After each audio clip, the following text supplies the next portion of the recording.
And Yeah. we're on. Awesome. Perfect.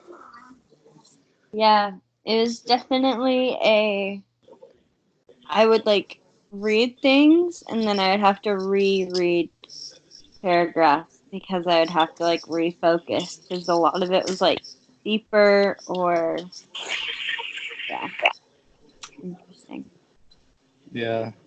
I just kept forgetting who was telling the story, and then I had to like go back to the chapter and be like, "Oh, it was Mary talking." Like, Yeah, that was one thing that I ran into as well. Just since like it was like so many different perspectives, yeah, it would be difficult for me to keep track of who was narrating at the moment. And I mentioned that in my summary too. Nice. good. Yeah. Totally. Hard read. Okay. Thankfully, it wasn't long though. Like when I Yeah. got the book, I realized like, oh, Yeah. at least it's not going to be a long read. Yeah, I think Cinder was our longest read. Yeah. Yeah. Yeah. Yeah, the Or audiobook was 10 hours. of Yeah. Cinder? And I thought it was a good idea. I was like, "Oh, you know what? I have like a free credit on Audible. I'll listen to it." Now like downloaded it. I was like, "Oh, 10 hours. What?" That's crazy. Oh man. Yeah. That's a That long was a lot easier of a read than this for me though. Yeah. Yeah. This book. Yeah. I think it's Okay. also it was Did harder you too guys with like all the Maori words was Yeah. 'Cause there's that like was yeah. really hard because I was like, okay, I don't know what these words mean and there's no context clues about it though. You know, Yeah. like sometimes it's like they'll say something in another language in other books and then it'll be like, no, I don't want da da da. Like, do you want Yeah. blah? And it's like, no, I don't want that in English, you know, or is it, you know? And right. Yeah. so it was I was like, okay, I'm assuming this has something to do with a house or, you know. Yeah. But then when there Yeah. was like freezes and stuff, I was like, yep. Yeah. But then, okay, so apparently my husband had to read this for his Hawaiian cultures class. He Uh-huh. also thought it was a really slow read. Anyways, what his teacher said was that Toko, who is the kid of Mary, Uh-huh. she had him with the totem pole. That's why Yeah. I'm confused. Yeah. That's apparently how he came about. I was like, what? That's so crazy. So, yeah, weird.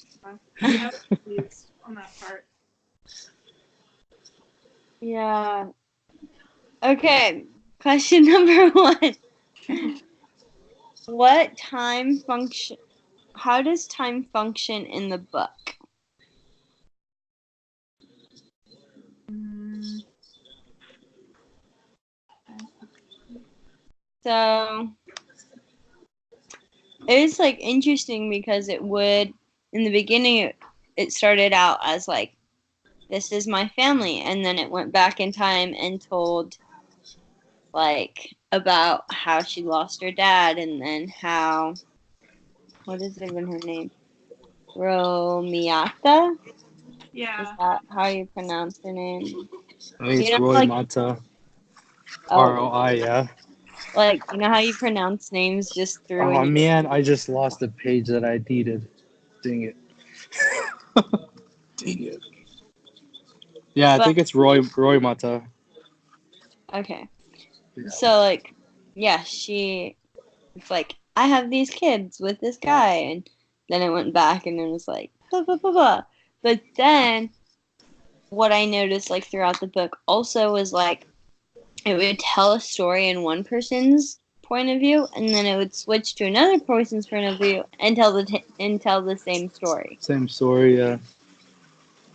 Hmm. Like when the house got, or like when the flood happened, it was in like Toko's point of view, and then it went to Roy Mata's point of view, but then backwards a little bit, but not all the way backwards. Like his point of view here, and then it's like here. So that was interesting. I think it's really interesting that they do that in the book because a lot of Polynesian cultures have an oral history, Mm-hmm. and so when it comes to like Maori tradition and culture, like totem poles and things like that is like genealogy, and they talk about that type of stuff. But like when it comes to stories as well, so um, it was like kind of like a way of them telling the same story in their own words, which is like kind of like a traditional exercise that a lot of Polynesian cultures do. Right. I also think there was some like foreshadowing too when they talked about the Oop people. I don't I don't know if I'm saying that right. Like what happened to them, and I guess Hemi, or what's his name, when he's like reading the letters that those villagers wrote, and they're like, these the government took our land and stuff. Yeah. That was definitely like foreshadowing to what was going to happen to them. Yeah, I agree. So the next question is, why did Patricia Grace choose to use time in this way? And I think, Isaac, you kind of like started answering that, like because of the tradition of the Polynesian culture, just telling the story and like different points of view, and then like how things kind of add up. Right. Mm-hmm. It's like there's no real in this story. There's no real like point A to point B timeline. It's just like here's everything that happened and here's everybody's version of how it happened. Yeah. Yeah. And also this happened and this happened. Yeah. I agree. Okay, along with that, it says, what political or socio-cultural implications can be seen in her use of time? Okay, first of all, what time was this book written in? I feel like there's no, like they don't really give like a ton of markers on like being able to tell. Yeah, there's refrigerators. So I was like, okay, like we're at least to electricity. But like I was trying to figure out what time it was, and I could not. But maybe also that is like an important idea of like it doesn't matter necessarily the time in um like the dates, like whether it's this year or that year or whatever, like it's still their culture, maybe. Like that could be a reason why she chose to leave out like specific clues of when everything took place, and then instead focus on like the events that happened. Yeah. Right. I think like just the government coming in and like trying to take away the land is such a common issue right now. Like just like looking in Hawaii right now and what's happening. Yeah. So maybe that was kind of like her point too. Like this is a present issue. Like it's gonna keep happening. Yeah. Yeah. Yeah, and like I mentioned that in my summary too, that that it's not even just like a present issue, it's like it's been a consistent issue. Like I brought up the illegal annexation of Hawaii, and like it really wasn't that long ago. Like Mm-mm. stuff like this is like constantly happening, whether it's like the telescope on Mauna Kea, whether it's like uh, the wind turbines in Kahuku, or like really and like there's just like oh, it seems like there's always something right after another, and Right. the fact that like we don't really know um, when this is happening, it makes it what's the word I'm looking for? It makes it relevant for any time of like any reader, like Mm-hmm. whether it's my grandparents reading the book or when my children read the book when they're old enough to understand. Like they can read it and be like, well, I mean, this could have happened like a week ago for all I know. Right. Yeah. Yeah, Hmm. Totally. And it's cool because it like doesn't even happen just like with Polynesians, like this past summer we went and visited Mount Rushmore, and it was cool to see, like it was interesting to see how like Mount Rushmore, like the land used to be like Native Americans, and then Americans took it yeah, over and built statues of themselves on it. Like, yeah, Right. you know, and Totally. then decided that they would build a statue of a Native American on it. Well, why? Just yeah. let it be. Mm-hmm. But Mhm. like, it's for like lots of pictures and stuff. Yeah. And then I really like what you said, Isaac, about like how it could just be just the other day of this happening. Yeah, like the book is pretty old, so I Yeah. mean, so it's not like it didn't happen like last week, but again, like just with everything we talked about, it keeps this book relevant. Mm-hmm. Yeah. So the next question or the next thing is discuss the role of the land in Potiki. What relationship do the characters have with the land and why? This book was written in 1986. Hmm. Just saying. Uh, one of the things that when it comes to the land and like Polynesia in general, but also in this book, is that um, well, my thesis, like it brings in my thesis that like it really personifies like Mother Nature with just because of the connection that the people have with the land.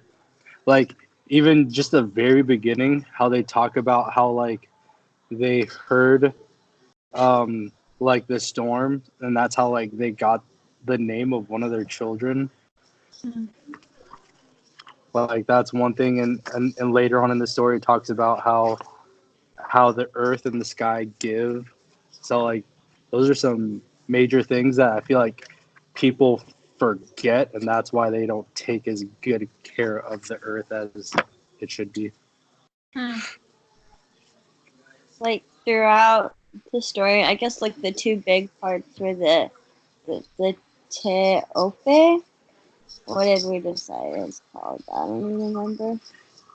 Yeah, the Te Ope people, like with their land being taken, and then what's his bucket going and camping on the land, and then all of this stuff happening there, and then um, like you said, Gabrielle, just like it foreshadowing that happening to Roy Maka and her family of the Dollar Man wanting to take their land, and but like it was interesting how one of them they just took it, like with the Teope people they just took it, but then with the Dollar Man it was like, I'm gonna pay you for this, like, and they still said no, like he offered a lot of money for it, and he still said, they were like, no, like it's not worth it, like this is our land. Right. Uh, I don't know. I've always like these books really help me to like appreciate the land more. I mean, ever since like we went I moved to Hawaii, like I just have such a greater appreciation for nature and just how like I don't know, like it was just so interesting to see like how local people feel about the land. Like you don't really know that until like they tell stories about the land or like you just don't see it until you see it in their folklore, like when they stories and how it's meaningful in their family, then like, oh, I get it. So. Mm-hmm. Even like talking about like the bringing up the last story with um the the Hamakua, like it goes with like even treating animals like with respect because like that's my Hamakua, so like they deserve just as much. Like that's my family almost, you know what I mean? So yeah. Right on. So, what political or socio-cultural implications can be seen in her portrayal of the land? What does? Read that one more time. Yeah, That was a lot of words. yeah. I don't know. Look up what one word means. Combining Socio cultural. something. Yeah, I looked up socio-cultural and Yeah, Google that was a combining social and cultural factors. No duh, Google. Thank you. Okay. It says, what political or socio-cultural implications can be seen in her portrayal of the land? I think just the different ideas that people have of land. Like you're saying, yeah. Gabrielle, like we, like, honestly, I see land and I think, oh, we can do something with it, you know? Like we can develop it, we can make it, like, be worth something, you know. Whereas other people, well, like not everywhere, obviously, you know, but like other people are like, no, this is sacred, this is important, you know. Mm-hmm.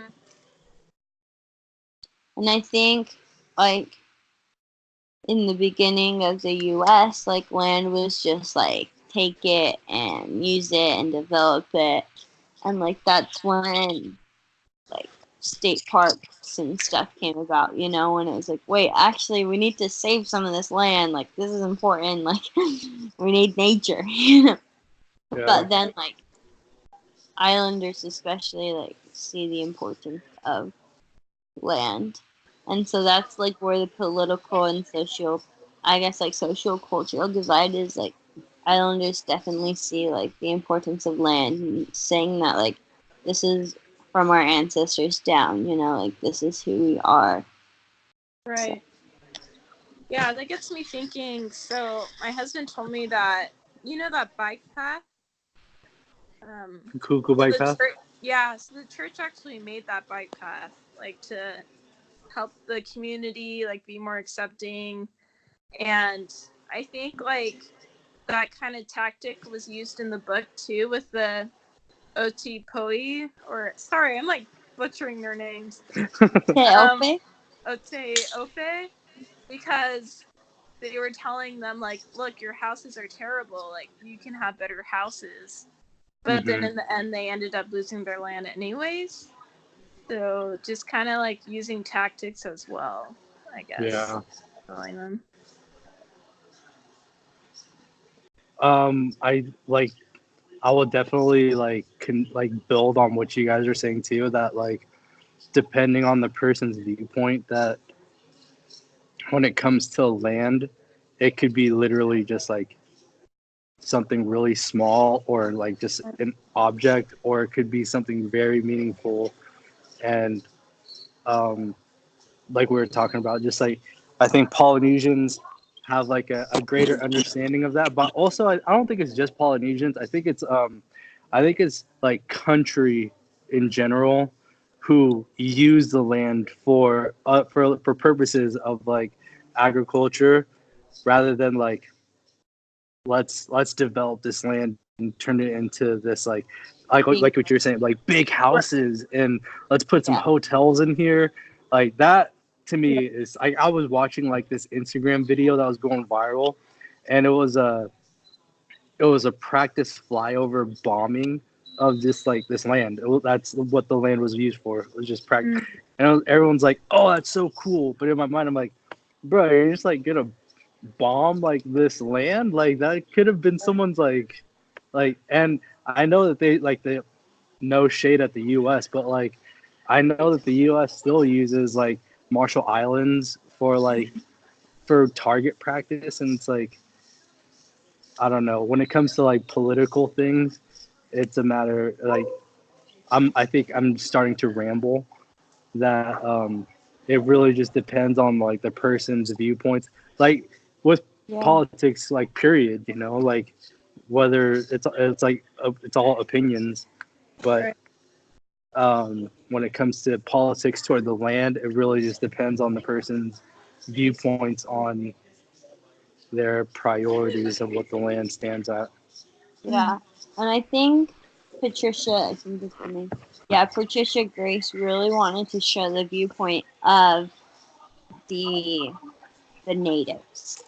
Right. You know, that's what her point was. To show the viewpoint of Yeah. their side, their take on it. So, Right. yeah. Next question. What messages do you find in the novel? So, like, what are the themes? I think for me, I can just go name mine. That I wrote in my summary. I wrote colonization. That was like the biggest one. Yeah, Um, I mentioned that in my summary. colonization, enduring trials, creating and sharing stories, learning from ancestors, standing up for what you believe in, and the importance of culture. Mm.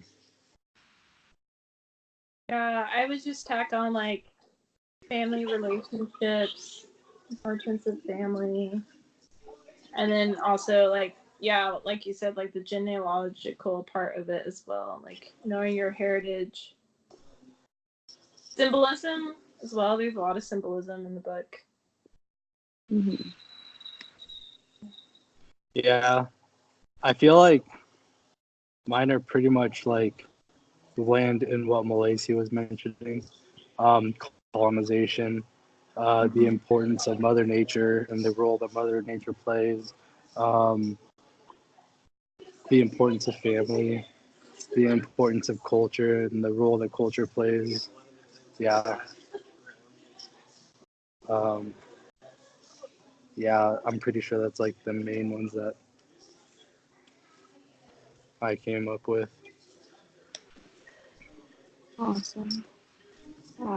What role does folklore have in communicating these messages?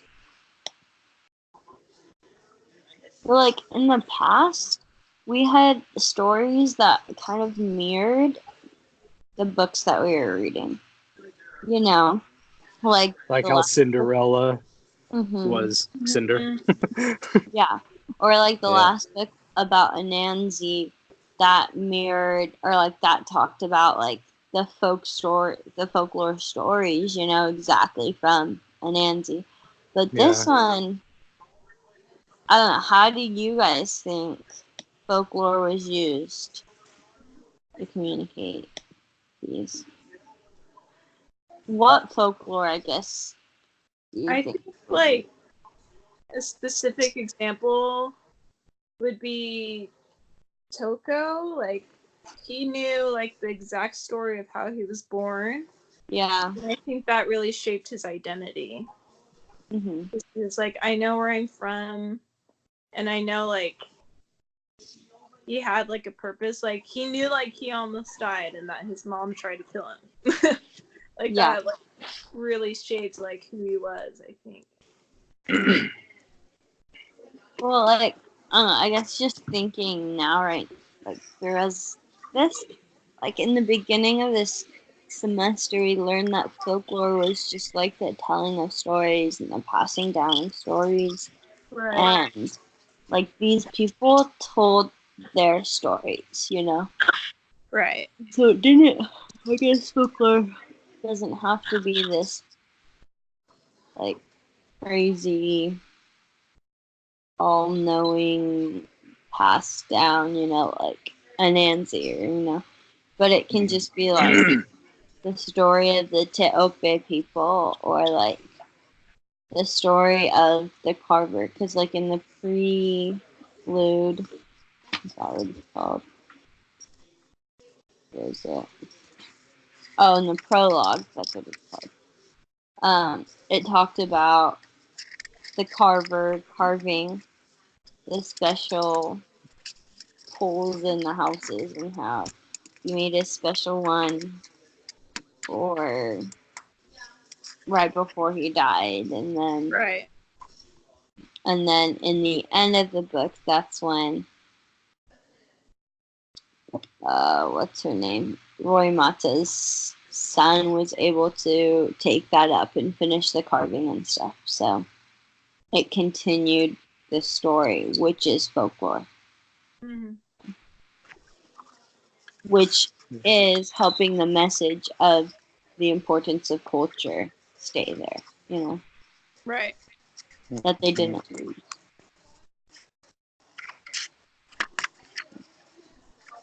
Yeah, I think when I don't know if you guys have ever heard of the movie like While You Were Here, but there's a movie called Once We're Warriors. Have you guys ever heard of that? Mm-mm. It's a pretty harsh movie, and it's about like a family in New Zealand. So in a way, it made me think of that movie. I think it's a book too.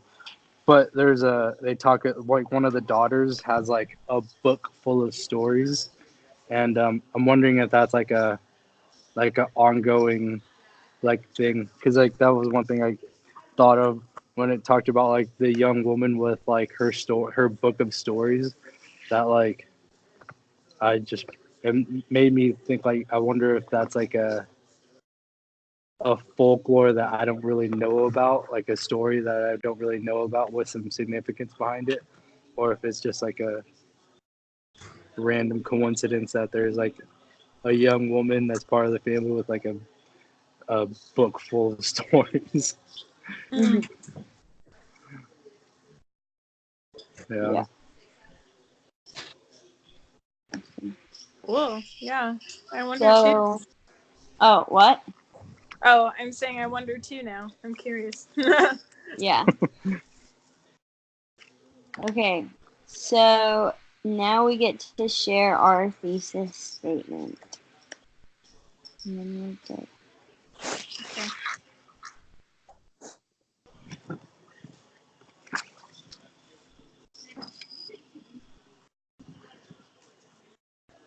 I can go first. Okay. Sorry. That's okay. I'll read mine. In Patricia Grace's book, Potiki, the writer uses point of view, symbolism, and foreshadowing to show that folklore is an essential part of understanding one's culture. Nice. Thanks.